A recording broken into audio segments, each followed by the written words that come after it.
From the bravest of all Indians to the burning frontier. From Herodotus to present day, a philosophical history of the bravest of all Indians. When Herodotus, writing in the 5th century BCE, described certain peoples of the easternmost reaches of the Achaemenid Persian Empire as the bravest of all the Indians, he was not offering praise in the modern sense, nor indulging in exotic admiration. He was recording a frontier judgment, an observation born at the margins of empire, where rule weakened and resistance hardened into habit. Specifically, Herodotus referred to the Paktians, from Paktika, inhabitants of regions like Gandhara and the Upper Indus Marches, areas that align with modern-day eastern Afghanistan and northwestern Pakistan. These were nominally part of the Achaemenid satrapies, taxed with difficulty, often in gold dust, and governed intermittently. They supplied soldiers to Persian armies, yet retained significant social autonomy, living in a rugged geography that fostered independence. For Herodotus, bravery was not an abstract virtue, it was a political fact. The bravest peoples were those who could not be made ordinary. To Persian administrators, these lands were expensive to control and impossible to domesticate. To Greek observers, they appeared paradoxical, distant yet consequential, peripheral yet formidable. Herodotus's Indians were not a single people, nor a coherent ethnicity.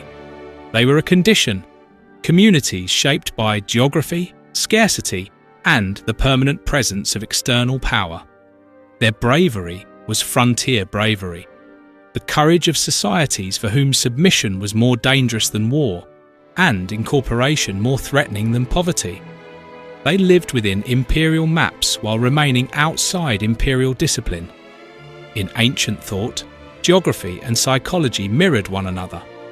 The farther one travelled from the centre, the more human life appeared intensified. Stronger bodies, stranger customs, harsher virtues. The frontier produced excess heat, excess gold, excess courage.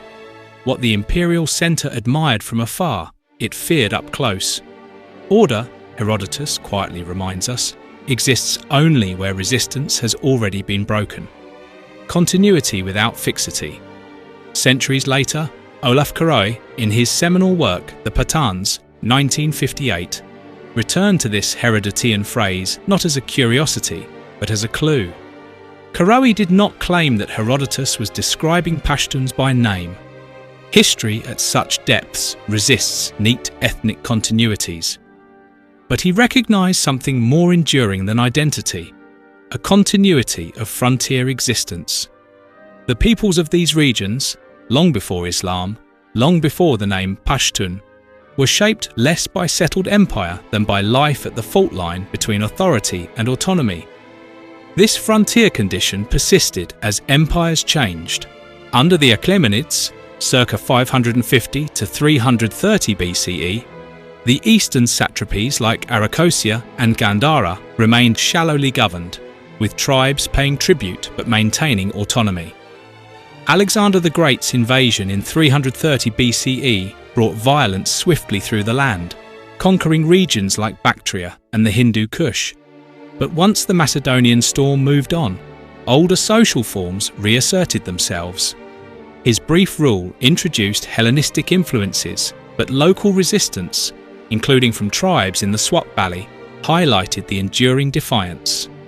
The Mauryas, circa 322 to 185 BCE, under Ashoka, extended control, promoting Buddhism through edicts inscribed in the region, yet tribal structures endured. Following them came the Indo-Greeks, circa 180 to 10 BCE, who blended Greek and local cultures, minting coins with bilingual inscriptions and fostering art in Gandhara. The Sakas, Scythians circa 2nd century BCE to 4th century CE, nomadic Iranian peoples from Central Asia, migrated in, conquering from the Indo-Greeks and retaining many cultural elements. Then the Kushans, circa 30 to 375 CE, descendants of the Yuezhi nomads, established a vast empire from Central Asia to northern India, patronizing Buddhism and Zoroastrianism while facilitating Silk Road trade. Later, the White Huns, Hephthalites, circa 450 to 565 CE, invaded, disrupting but eventually assimilating into the region. What emerged over centuries was not isolation, but selective permeability.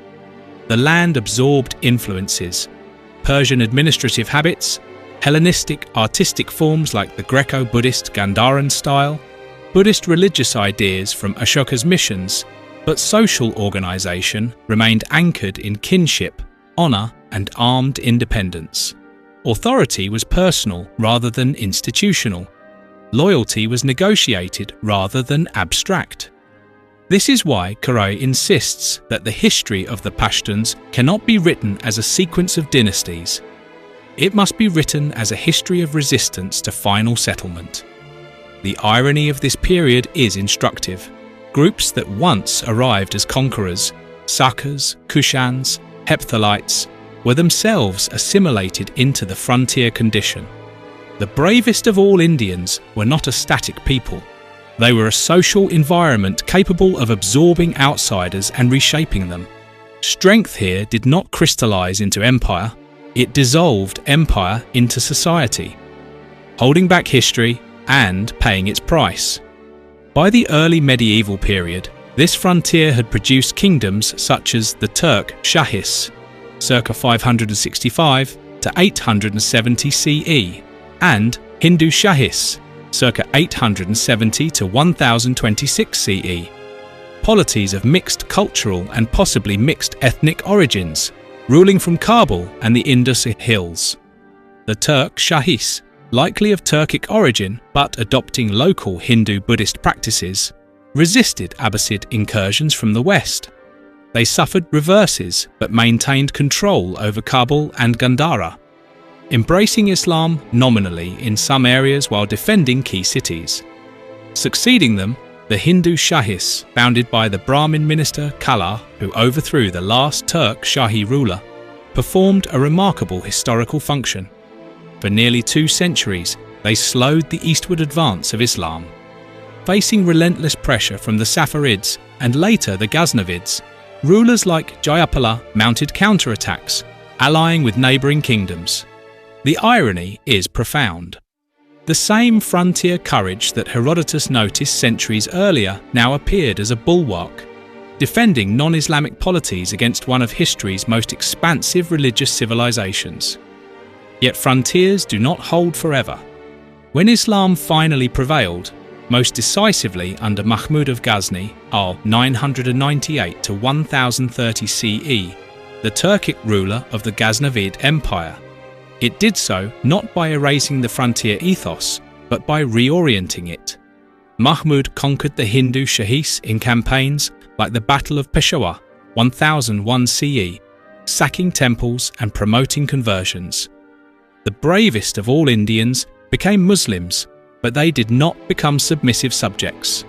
Islam provided a new moral vocabulary: faith, honour, justice, but the underlying social structure remained intact. Pashtuns became carriers of Islam into the subcontinent while remaining deeply suspicious of centralized authority, even when clothed in religious legitimacy. They served empires: the Ghaznavids, Ghurids, circa 1148 to 1215 CE of Tajik origin from Ghor, Mughals, but never trusted them fully. Under the Ghurids, Pashtuns like the Khaljis formed part of multi-ethnic armies that expanded into India, laying foundations for the Delhi Sultanate. Babur, founder of the Mughal Empire, 1526 to 1857, admired Pashtun courage, but feared their rebellions, as seen in uprisings by figures like the poet-warrior Kushal Khan Khattak, 1613 to 1689, against Aurangzeb. Mughal authority could dominate the plains, but it never truly domesticated the hills. The frontier remained a zone of partial obedience and negotiated power. The British moment: preservation through arrest. The British encounter marked a decisive inflection, not because it destroyed this world, but because it froze it. Unlike much of India, Pashtun regions were not colonized in the full administrative sense. They were managed, contained, and militarized, but not transformed through mass education, civil bureaucracy, or economic integration. Instruments such as the Frontier Crimes Regulation, FCR, enacted 1901, preserved tribal authority while suspending political evolution. The FCR allowed collective punishment of tribes, denied access to regular courts, and empowered political agents, turning the region into a strategic buffer against Russian expansion in the Great Game. This was not cultural respect, it was strategic immobilization. The frontier was stabilized as a buffer, first against Tsarist Russia, later against Soviet power. Pashtun society could not fully enter modernity without education and modern statecraft. They became vulnerable to manipulation. Here lies a tragic historical paradox. By refusing full submission, the frontier preserved autonomy, but paid for it with delayed modernity. Regions fully colonized, much of India and later parts of Punjab after the Anglo-Sikh Wars, emerged with railways, universities, bureaucracies, and legal institutions. The frontier remained a buffer, not a participant. In British India, colonial rule unintentionally produced modern statecraft. In the Pashtun belt, especially Afghanistan, it did not. Divergent fates. Pakistan and Afghanistan. At independence in 1947, this historical asymmetry became visible. Pashtuns in Pakistan, though initially disadvantaged, entered a state that already possessed institutions, universities, and administrative continuity. Over time, many integrated successfully into national life, producing soldiers, scholars, professionals, and political leaders. The federally administered tribal areas, FATA, remained under FCR until merged with Khyber Pakhtunkhwa in 2018, but gradual incorporation occurred. Afghanistan's Pashtuns inherited something far more fragile: strategic importance without institutional depth. Reduced during the Great Game to a buffer state, Afghanistan never experienced sustained modernization. Education remained limited, state authority shallow, society resilient but brittle. In a world now governed by science, technology, and bureaucratic competence, this absence became catastrophic. From frontier bravery to modern militancy. The late 20th century brought rupture. The Soviet-Afghan War, 1979 to 1989, did not arise in isolation. It unfolded along old fault lines: imperial rivalry, frontier militarization, external projection of power. When socialist reforms under the People's Democratic Party of Afghanistan collided with rural, religious, honor-based society, resistance followed. What had once been frontier bravery became ideological struggle. Pashtun-dominated Mujahideen, supported by Pakistan, the US and Saudi Arabia, fought a guerrilla war, leading to Soviet withdrawal but also societal dislocation. The costs were immense: lives lost, societies dislocated, generations uprooted, refugee camps replaced villages, survival replaced honour. Yet even here, history did not simply repeat itself, it transformed. Ancient bravery, once a means of autonomy, became a resource extracted by global forces. Courage was no longer defensive, it was mobilized, sanctified, and instrumentalized. The Taliban, emerging in the 1990s amid civil war chaos, was a grim response. Order without institutions, certainty without progress. Predominantly Pashtun, they ruled Afghanistan from 1996 to 2001, enforcing strict Sharia. Ousted by US-led forces in 2001, they regrouped in Pakistan's tribal areas, launching insurgencies. In Pakistan, militancy burned through Khyber Pakhtunkhwa. The Tehrik-e-Taliban Pakistan, TTP, targeted the state, In Afghanistan, the Taliban returned to power in 2021 after US withdrawal, highlighting enduring frontier dynamics. This was not inevitable, but it was historically intelligible. A society denied education and modern statecraft cannot compete in a technological world. It is forced into a cruel choice: adapt through learning or survive through violence. Jean-Paul Sartre's bleak observation echoes across this landscape. When the powerful wage war, it is the ordinary who bear its weight.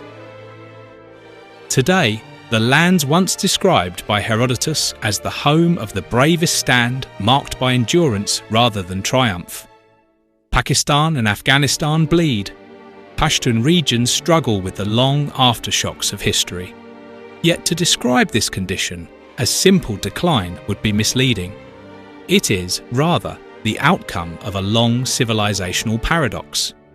The deepest irony of Pashtun history is this: the qualities that once commanded imperial respect, independence, courage, resistance to domination, proved difficult to translate into a world governed by institutions rather than arms.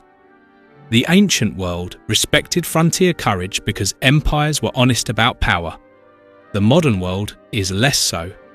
To look back from Herodotus to the present is not to romanticize suffering nor to assign blame, but to recognize a pattern. A people never fully conquered, never fully absorbed, and never fully permitted to evolve on their own terms. The bravest of all Indians endured not because history favoured them, but because they adapted endlessly to its pressures. Their story is not one of defeat. It is the tragedy and dignity of survival at the edge of empire. The lands Herodotus once described now stand at a crossroads. Their courage has never been in doubt. What is uncertain is whether that courage will once again be reoriented, this time toward education, peace, and institutional life. The tragedy is not that they were brave. It is that bravery alone is no longer enough. History now demands a transformation no empire ever imposed: the translation of courage into knowledge, autonomy into institutions, resistance into renewal. The frontier that once defied empire must now confront something more unforgiving than conquest: a world where survival belongs not to the bravest but to the educated.